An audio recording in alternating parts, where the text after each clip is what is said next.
Pembahasan atau poin yang kedua, paham ya, nikah adalah akad yang syar'i yang di dalamnya mengandung penghalalan suami istri untuk bersenang-senang satu dengan yang lainnya. Jadi poin yang kedua yang harus kita pahami pada pembahasan ini itu manfaat, keutamaan dan tujuan dari menikah. Manfaat, keutamaan dan tujuan dari menikah. Terkadang seseorang tidak termotivasi untuk menikah karena dia tidak tahu atau kurang mengetahui apa sih manfaatnya, apa sih tujuannya menikah di usia dini, apa sih pentingnya saya untuk menyegerakan menikah. Ini karena ketidaktahuan ini seseorang jadi kurang mengetahui, kurang termotivasi untuk menikah karena tidak tahu manfaatnya, tidak tahu tujuannya, tidak tahu betapa faedah dan pentingnya seseorang menikah. Saya sebutkan beberapa hal dalam kesempatan ini. Yang pertama, manfaat menikah, keutamaan atau tujuan menikah. Yang pertama, menjalankan perintah Allah dan Rasulnya, yang mana ayat ikhwatal kiram rahimani wa rahimakumullah, kebahagiaan seorang hamba adalah ketika dia mentaati Allah dan Rasulnya. Dan di antara bentuk ketaatan kepada Allah dan Rasulnya adalah menikah. Allah Subhanahu wa taala berfirman, "Fa'ankihu ma taba lakum minan nisa'." Maka nikahilah wanita-wanita yang kalian senang. Maka nikahilah wanita-wanita yang kamu senang. Lihat, Allah memerintahkan kita untuk menikah. Maka kita harus hadirkan ketika seseorang ingin menikah, dia dalam masa taat kepada Allah. Rasulullah SAW dengan sangat indah memberikan pesan, memberikan nasihat, memberikan arahan kepada seorang pemuda. Ya ma'syarus syabab, man istata'a minkumul ba'ah falyatazawwaj fa innahu aghaddu lil basar wa ahsanu lil farj wa man lam yastati' fa alayhi bis-sawm fa innahu lahu wija'. Kata Rasulullah, ya ma'syarus syabab, wahai para pemuda, man istata'a minkumul ba'ah, barang siapa yang di antara kalian yang mampu untuk menikah, falyatazawwaj, maka menikahlah.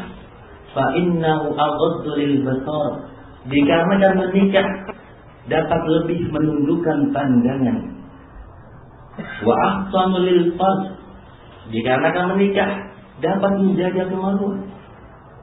Wa man lam yastati', dan apabila dan barang siapa yang tidak mampu, fa innahu fa'alaihi bis-sawm, maka baginya untuk berpuasa.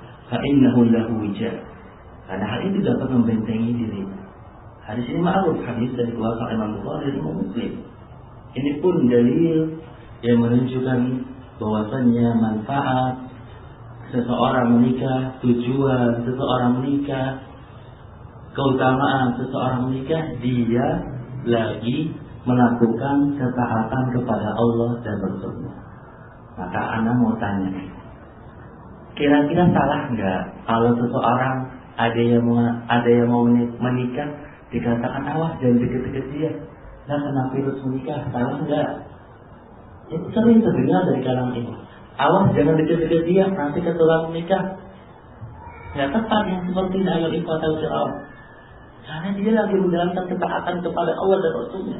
Kalau seseorang ini belum menikah, jangan mengucapkan perkataan-perkataan seperti ini.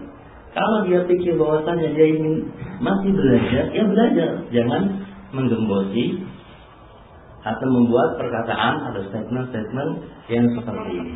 Ayat ikhwatal kiram rahimani wa rahimakumullah. Lalu yang kedua, di antara keutamaan menikah mengikuti sunnahnya para rasul. Lihat, tadi taat Allah dan Rasulnya, dalam rangka taat kepada Allah dan Rasulnya.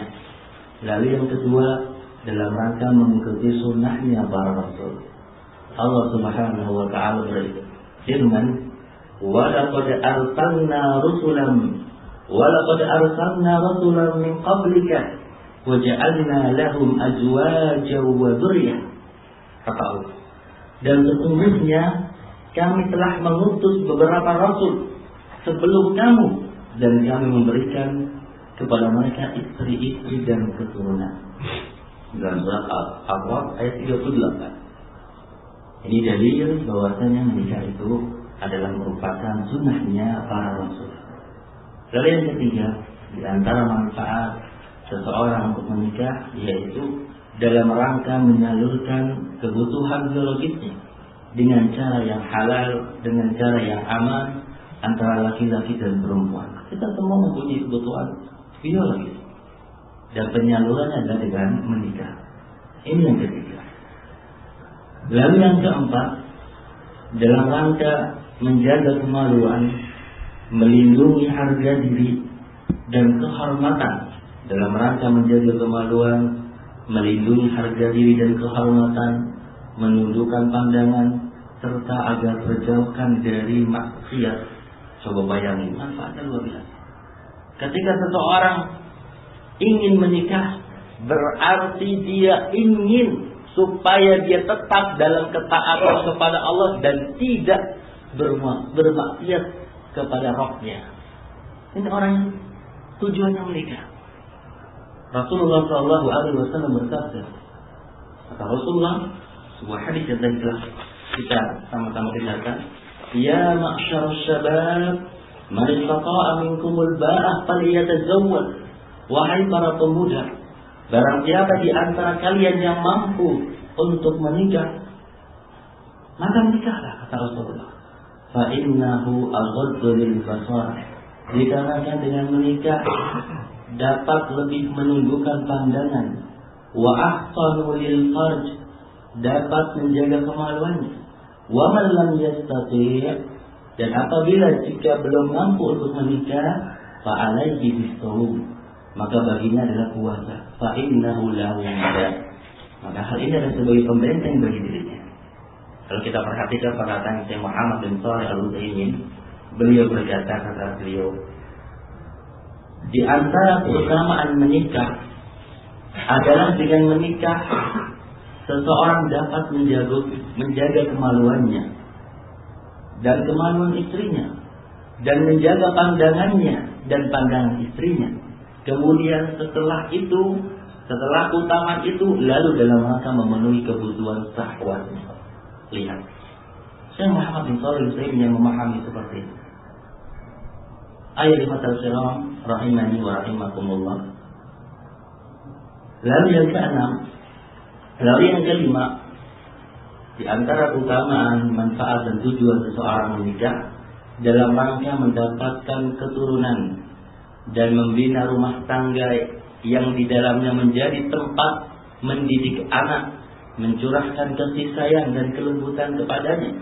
Tentang hal ini Allah Subhanahu wa taala berfirman, kata Allah, wallahu ja'ala lakum min anfusikum azwaja. Allah menjadikan bagi kamu istri-istri min anfusikum, dari diri kamu sendiri, wa ja'ala lakum min azwajikum banina, dan menjadikan bagi kamu dari istri-istri kamu itu banina, anak-anak, wa hafadatan, dan cucu-cucu, wa razaqakum minat thayyibat, dan memberikan rezeki dari yang baik-baik. Dalam surat An-Nahl ayat 72. Ini keutamaan yang kelima. Lalu yang keenam, merealisasikan cita-cita Rasulullah SAW untuk membanggakan jumlah umatnya di hadapan umat yang lainnya pada hari kiamat. Rasulullah SAW bersabda, tazawwaju, menikahilah kalian. Yang menikah itu Rasulullah, ya, Nabi kita semua. Fa inni mukathiru bikumul umama, karena sesungguhnya aku akan membanggakan jumlah kalian kepada umat-umat yang lain yaumal qiyamah, pada hari kiamat. Wala takunu, dan janganlah kalian karahbaniyatin nasara, seperti pendeta-pendeta Nasrani. Hadis ini disahihkan oleh Al-Albani rahimahullah taala dengan hadis-hadis pendukung di kitab As-Sahihah beliau. Itu keutamaannya yang keenam. Lalu utama yang ketujuh, dalam rangka menjaga kebutuhan nasab. Karena jika tidak ada pernikahan yang resmi sesuai dengan aturan agama, maka akan terjadi kekacauan di dalam kehidupan, sehingga banyak anak terlahir tanpa orang tua dan tidaklah sah menurut agama. Ini ketujuh. Hal yang ke-8, untuk meraih ketenangan dan kesenangan jiwa, yang menjadi keinginan setiap orang dengan berkumpulnya berdua dengan istri dan berdua antara suami dan istrinya, saling mencintai, saling menyayangi, saling memberikan pengertian, saling bantu membantu dalam urusan dunia dan akhirat, memandang hal-hal yang mubah dari pasangan masing-masing, suami istri maksudnya, bercumbu rayu, menunaikan biologis masing-masing. Yang ini semua dapat menenteramkan jiwa, menenangkan jiwa. Allah Subhanahu wa ta'ala berfirman, "Wa min ayatihi an khalaqa lakum min anfusikum", kata Allah. Dan di antara tanda-tanda kekuasaannya ialah Dia menciptakan untukmu. Wa min ayatihi an khalaqa lakum min anfusikum azwaja litaskunu ilaiha. Dan di antara tanda-tanda kekuasaannya ialah Dia menciptakan untukmu istri-istri dari jenismu sendiri. Wa ja'ala bainakum, lihat kata Allah apa? Wa ja'ala bainakum, supaya kamu cenderung, dan wa ja'ala bainakum mawaddata wa rahmah, supaya kamu cenderung dan merasa tentram kepadanya, dan dijadikan di antaranya rasa kasih sayang. Ini ayat al-kiram rahimani wa rahmatullah. Lalu di antara manfaat, tujuan dan keutamaan menikah yang ke-9, menjalin hubungan kekeluargaan dan memperkuat unsur-unsur kecintaan antar anggota keluarga, sehingga mempererat hubungan masyarakat. Anak misalnya punya orang tua, menikah dengan seorang fulana misalnya, punya orang tua, keluarga anak jadi erat hubungannya dengan keluarga yang lainnya. Misalnya antum menikah dengan seorang istri, misalnya seorang awak, misalnya keluarga antum jadi erat dengan keluarga istri antum. Seperti itu tujuan menikah, sehingga eratnya hubungan antar keluarga, maka erat hubungan antar masyarakat dan erat hubungan kekeluargaan bangsa ini. Lalu yang ke-10, dalam rangka menyempurnakan agama. Dalam rangka menyempurnakan agama. Tentang hal ini Rasulullah SAW bersabda, mengkhabarkan kepada kita dengan sangat indah. Kata Rasulullah, "Man razaqahu Allahu imra'atan salihah", barang siapa yang Allah karuniakan seorang istri salihah, faqad a'anahu ala satri dinih, maka sungguh berarti Allah telah menolongnya atas setengah agamanya. Aliyattaqillaha fi satri tsani, maka hendaklah ia bertakwa kepada Allah pada separuh yang kedua. Di sini diriwayatkan oleh Al-Hakim dan ia berkata sanadnya sahih dan disepakati oleh Imam Zahabi rahimahullah. Ini setidaknya 10 hal atau 10 manfaat, 10 keutamaan dan tujuan ketika seseorang menikah.